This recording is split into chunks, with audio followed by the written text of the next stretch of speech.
हो जुग जुग जिया सुननवा हो भवनवा के भाग जागल हो जुग जुग जिया सुननवा भवनवा के भाग जागल ए ललना लाल होई है कुलवा के दीपक अपनवा में आस लागल हो ए ललना लाल होई है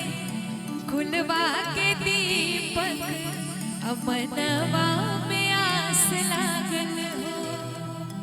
पहले की प्रथा थी कि जब लड़के का जन्म होता था तभी गवाते थे, लेकिन अब लड़कियां बहुत आगे निकल गई उस मामले में और आजकल बच्ची के जन्म के बाद ज्यादा लोग खुशी मनाते हैं। आइए प्यारी सी बच्ची के लिए जोरदार ताली और चाहेंगे जितनी महिलाएं बैठी हैं जरूर जानते हैं ये सोहर, ताली बजाकर साथ में गाइए, थोड़ा और आनंद आएगा। कहना है क्या कि जुग जुग जिया सुननवा भवनवा के भाग जागल हो जुग जुग जिया सुननवा भवनवा के भाग जागल हो ए ललना लाल होई है कुलवा के दीपक मनवा में आस लागल हो ए ललना लाल होई है कुलवा के दीपक मनवा में आस लागल हो। आजू के दिनवा सुहावन रतिया लुभावन हो आजू के दिनवा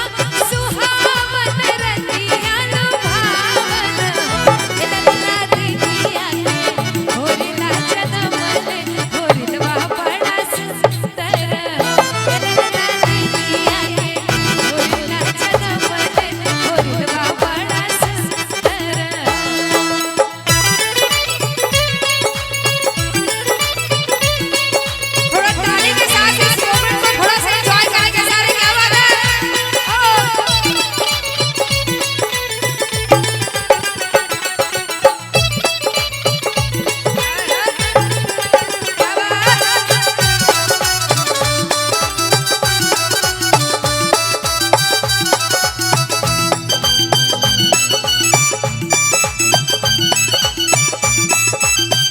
और देखिए जब किसी बच्चे का जन्म होता है ना तो सबसे पहला जो भी बच्चा दिखता है वो ये कहता है कि बच्चे की शक्ल माँ से मिलती है कि पापा से मिलता है। आइए कहना है बहुत अच्छी बनती और कहना है क्या